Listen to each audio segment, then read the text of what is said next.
தந்தை மகன் தூய ஆவியாரின் பெயராலே ஆமென். யோவான் எழுதிய தூய நற்செய்தியிலிருந்து வாசகம். அதிகாரம் 16 திருவசனங்கள் 23 தொடக்கம் 28 முடிய.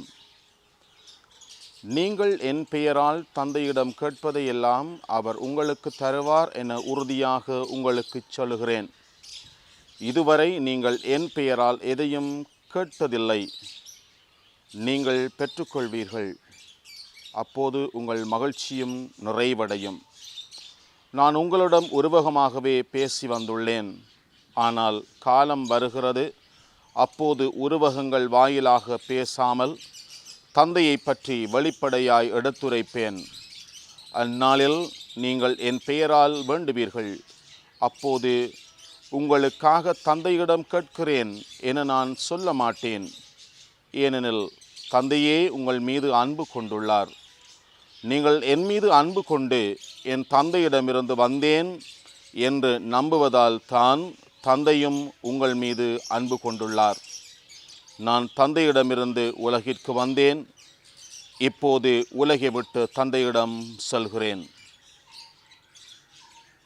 இயேசுவுக்குள்ளே பிரியமான சகோதரங்களே, மனித வாழ்வு என்பது ஆண்டவரால் எங்களுக்கு கொடுக்கப்பட்ட உன்னதமான கொடை. அவருடைய சாயலாக படைக்கப்பட்ட நாங்கள் இந்த உலகோடும் சக மனிதரோடும் கடவுளோடும் உறவு கொண்டு எங்களுடைய வாழ்வை அழகாக்க அர்த்தமுள்ளதாக மாற்றுவதற்கு அழைக்கப்பட்டிருக்கின்றோம். உலகோடும் சக மனிதரோடும் கொண்டிருக்கின்ற எங்களது உறவும் நேர்மறையான உறவு பரிமாற்றங்களும் எண்ணங்களும் எங்களுடைய வாழ்வை அழகாக்குகின்றது. ஆனால் ஒரு மனிதன் கடவுளோடு கொண்டிருக்கின்ற உறவானது அவனுடைய வாழ்விற்கு அர்த்தத்தை சேர்க்கின்றது.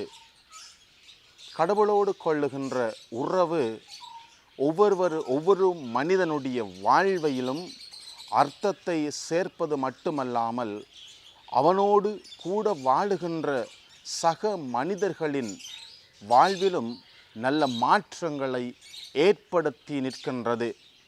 எனவே நாங்கள் கடவுளோடு கொள்ளுகின்ற உறவை ஆழப்படுத்துவதற்கு, அதை அர்த்தமுள்ளதாக மாற்றுவதற்கு நாங்கள் எங்களுடைய தனிப்பட்ட செபம் வழியாக, நாங்கள் குழுக்களாக சேர்ந்து செய்கின்ற செபங்கள் வழியாக, திவ்ய திருப்பலி வழியாக நாங்கள் இந்த உறவை வளர்த்து கொள்ளுகின்றோம். இவ்வாறாக நாங்கள் செய்கின்ற ஒவ்வொரு பக்தி முயற்சிகளும் ஆண்டவரை நாங்கள் அறிவதற்குரிய அடுத்த கட்ட நிலைக்கு எங்களை அழைத்து செல்ல வேண்டும். எங்களுடைய வாழ்க்கையின் அர்த்தமே ஆண்டவரை அறிதலாக இருக்கின்றது. எனவே நாங்கள் ஆண்டவரை அறிவதற்காக எடுக்கின்ற ஒவ்வொரு முயற்சியிலும் அவருடைய ஆசீர்வாதத்தோடு, அவருடைய அருட்துணையோடு நாளுக்கு நாங்கள் ஆண்டவரிலே வளர அழைக்கப்படுகின்றோம். ஒரு சுற்றுலா பயணிகள் வந்து சேருகின்ற கடற்கரையிலே ஒரு பத்திரிகையாளர் ஒரு சிறுவனிடம் சென்று கேட்கின்றார், அன்பு என்றால் என்ன என்று. அப்பொழுது அந்த சிறுவன் சிறிது நேர அமைதிக்கு பிற்பாடு சொல்லுகின்றான், அன்பு என்றால் ஆண்டவர் இயேசு. ஆம் அன்புக்குரியவர்களே, அன்பே உருவாக இருக்கின்ற அந்த ஆண்டவர் இயேசுவை நாளுக்கு நாள் நாங்கள் இறை வார்த்தை வழியாக, நற்கருணை வழியாக சந்திக்கின்ற பொழுதெல்லாம் நாங்கள் ஆண்டவர் இயேசுவிலே வளர்கின்றோம், அவருடைய அன்பிலே இணைக்கப்படுகின்றோம். எனவே இன்றைய வாசிக்கப்பட்ட நற்செய்தியிலே ஆண்டவர் இயேசு சொல்லுகின்றார், நீங்கள் என் தந்தையிடம் என் பெயரால் கேட்பதையெல்லாம் அவர் உங்களுக்கு தருவார். அந்த தந்தை உங்கள் மீது அன்பு கொள்ளுகின்றார். ஏனென்று சொன்னால், நான் தந்தையிடமிருந்து வந்தேன் என நீங்கள் ஏற்றுக்கொள்ளுகின்றீர்கள். எனவே ஆண்டவராகிய இயேசுவை எங்களுடைய வாழ்வுக்குள்ளே நாங்கள் ஏற்றுக்கொள்ளுகின்ற பொழுது தந்தை நேரடியாகவே எங்களை அன்பு செய்கின்றார். நேரடியாகவே நாங்கள் கேட்கின்ற விண்ணப்பங்களுக்கு செவி சாய்க்கின்றார். எங்களுடைய விண்ணப்பங்கள் நாளுக்கு நாள் அதிகரித்து கொண்டே செல்கின்றது. எங்களுடைய தேவை பட்டியல் முடிவற்றதாக தொடர்ந்து கொண்டே இருக்கின்றது. இதனால்தான் ஆண்டவர் இயேசு மத்தேயு நற்செய்தி 6வது அதிகாரம் 33வது வசனத்திலே சொல்கின்றார், ஆகவே அனைத்திற்கு மேலாக அவரது ஆட்சியையும் அவருக்கு ஏற்புடையவற்றையும் நாடுங்கள், அப்போது இவை அனைத்தும் உங்களுக்கு சேர்த்து கொடுக்கப்படும். ஒரு மனிதன் தன்னுடைய வாழ்வுக்குள்ளே எதிர்காலம் பற்றிய கவலைகளை அடுக்கிக் கொண்டே செல்கின்றான். இந்த தேவைகள் நாளுக்கு நாள் அதிகரிக்கின்ற பொழுது அவனுடைய கவலைகளும் அதிகரித்து செல்லுகின்றது. எனவே ஆண்டவர் இயேசு சொல்லுகின்றார், எதை பற்றியும் கவலைப்பட வேண்டாம், எதிர்காலத்தை பற்றி கவலைப்பட வேண்டாம். எதை உண்போம், எதை குடிப்போம், எதை உடுத்துவோம், எங்கே உறங்குவோம் என்று நீங்கள் கவலைப்பட வேண்டாம். உங்களுடைய வாழ்விலே தரப்பட்ட நாளாந்த கடமைகளை நீங்கள் பொறுப்புணர்வோடு அர்ப்பணிப்போடு செய்கின்ற பொழுதெல்லாம் விண்ணக தந்தை உங்களுடைய இவ்வுலக வாழ்க்கையின் தேவைகளை நிறைவேற்றக்கூடிய வல்லமையை உங்களுக்கு கொடுப்பார் என்று உறுதிமொழி கூறுகின்றார். எனவே அன்புக்குரிய சகோதர சகோதரிகளே, ஆண்டவர் இயேசுவினுடைய உண்மையான அன்பின் மக்களாக நாங்கள் பயணிக்க அழைக்கப்படுகின்றோம். அவரை முழுமையாக அறிய அழைக்கப்படுகின்றோம்.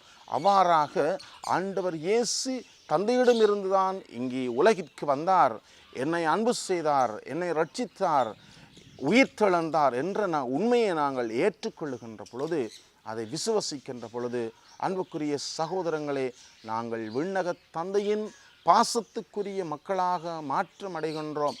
எங்களுடைய வாழ்வு நாளாந்தும் அவரை தேடுவதிலே இருக்கின்ற பொழுது, எங்களுடைய வாழ்க்கையிலே ஆண்டவர் ஒவ்வொரு நொடி பொழுதிலும் எங்களை சந்தித்து தன்னை நாளாந்த வாழ்க்கையின் நிகழ்ச்சிகள் வழியாக வெளிப்படுத்தி ஆசீர்வதிக்கின்றார்.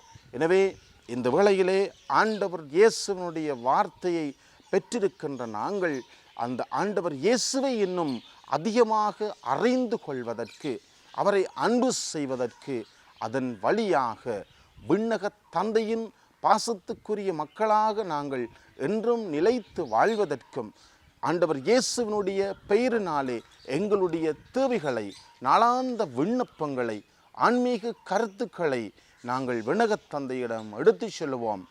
அவர் நிச்சயமாக எங்களுக்கு அருளுவார் என்ற நம்பிக்கையோடு அவருடைய பாசத்துக்குரிய பிள்ளைகளாக நாங்கள் தொடர்ந்தும் பயணிப்பதற்கும், நாங்கள் பெற்றிருக்கின்ற இந்த மனித வாழ்விலே நாங்கள் ஆண்டவர் இயேசுவை தொடர்ந்தும் அறிவிக்கவும், அர்த்தமுள்ள மக்களாக, அர்த்தமுள்ள கிறிஸ்தவ வாழ்க்கை நாங்கள் வாழ்வதற்கு நிறைவான ஆசீரை கேட்டு தொடர்ந்தும் ஆண்டவர் இயேசு வழியாக நம்பிக்கையோடு மன்றாடுவோம்.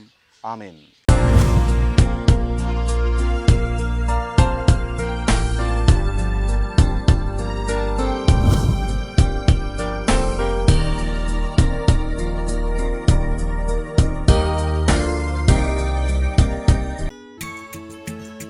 ஹோலி மேடையில் புத்தம்புது நிகழ்ச்சிகளை உடனுக்குடன் பார்த்து மகிழ எமது ஃபேஸ்புக் மற்றும் யூடியூப் பக்கத்தை லைக் செய்யுங்கள்.